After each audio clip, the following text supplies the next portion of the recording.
mentor, teacher, friend, Dr. Willa Cofield, whose 90th birthday is this week. 30 years ago, when Willa was 60, she brought her elder wisdom to National Seed in year 3 of the project. She was already a seasoned worker for educational equity, diversity, and justice. Since then, Willa has served on more than 30 week-long summer training staffs for National Seed and the Minnesota Seed and the New Jersey Seed branches. When Willa turned 70, Kathy Nelson, the founding director of the Minnesota Seed branch and co-editor of the anthology Seeding the Process of Multicultural Education, a copy of which is in the back, so feel free to take one, made sure that the book party, which launched that anthology in October 1998, sang Happy Birthday to Willa. Then, as Chris Avery mentioned, when Willa was getting ready to turn 80, National Seed staff surprised her with cake and candles at our July 2008 training, following the session where participants got to watch her Brick School Legacy film, a documentary about schooling for Black people in her hometown of Enfield, North Carolina, from 1895 to 1933, which anyone can now Google and watch online. I have said for years that we should take the scholarship in ourselves just as seriously as the scholarship on the shelves. So, dear Willa, I thank you for saying yes to sharing your 90 years of life text, the scholarship in yourselves, with this celebration. In addition to relating how aspects of Seed organizational history have been linked to Willa's last 3 decades, I want to tell one story from my Westfield, New Jersey public high school teaching days, where I was an English teacher from 2003 to 2012. Westfield is 10 minutes away from where Willa lives in Plainfield.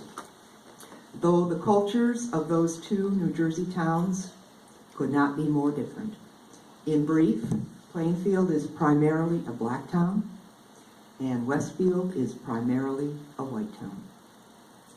Each of the 9 years that I taught in Westfield, I invited Dr. Willa to be with my freshman classes for 2 days in May to share the embodiment of her multicultural selves with my 14-year-old students prior to their watching her Brick School Legacy film. In introducing her to them, I would say, Willa Cofield began her own teaching of high school English in South Carolina in 1948, the year I was born. As you can see, she is Black and I am white, and those dimensions of our identities are part of what have shaped our friendship. It is my honor to introduce her to you, my students, as a scholar and a friend. During the month of May, my students were interviewing an old woman over age 65 of their choice as part of their final writing project. I had begun the school year teaching Old Man and Sea, juxtaposed with the film Whale Rider, and their first major assignment was writing about what they learned from interviewing an old man, 65 or older. So gender balance and cross-generational through line were part of my scope and sequence. We would begin Willa's class time with a go-round, where each student would tell Willa their first name and something specific they appreciated about being a 9th grader, offering her a window into their lives before she told them a couple of stories from her life, which offered windows to them.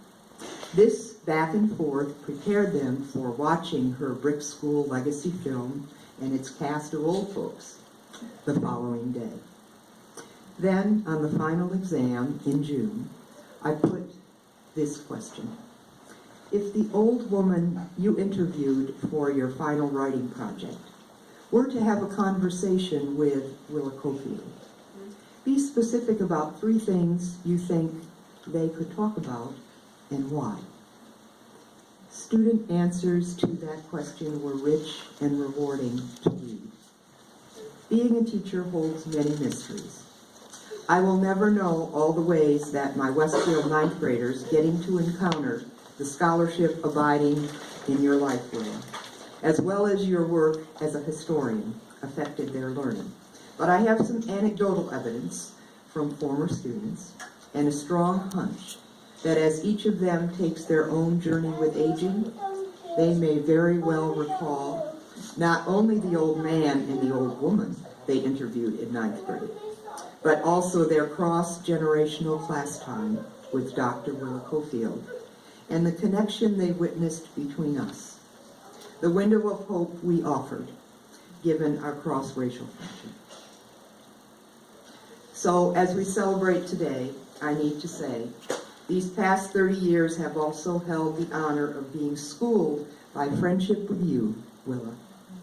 The windows and mirroring you offered me, from the scholarship of yourselves and via your scholarship on the shelf, including the written piece, Ethiopia at the Bar of Justice, which is found in the Seed Gratitude compilation. Looks like this, and there are copies in the back for anyone who wants one, which I put together last year. There are some spiral-bound copies on the table, and it also contains scholarship on the shelf by Chris Avery, Brenda Flies-with-Hawks, and Peggy McIntosh, who are present here. Feel free to take one if you are so inclined. And also, please take an Emily and Willa pen from that basket, and a journal, if you wish to do some documenting of the scholarship abiding in your very own selves. Thank you each and all so much for coming to be a part of this special gathering. And Laylee, thank you again for your shepherding skills and leadership caretaking so in evidence at WCW as we salute our history and continue making history.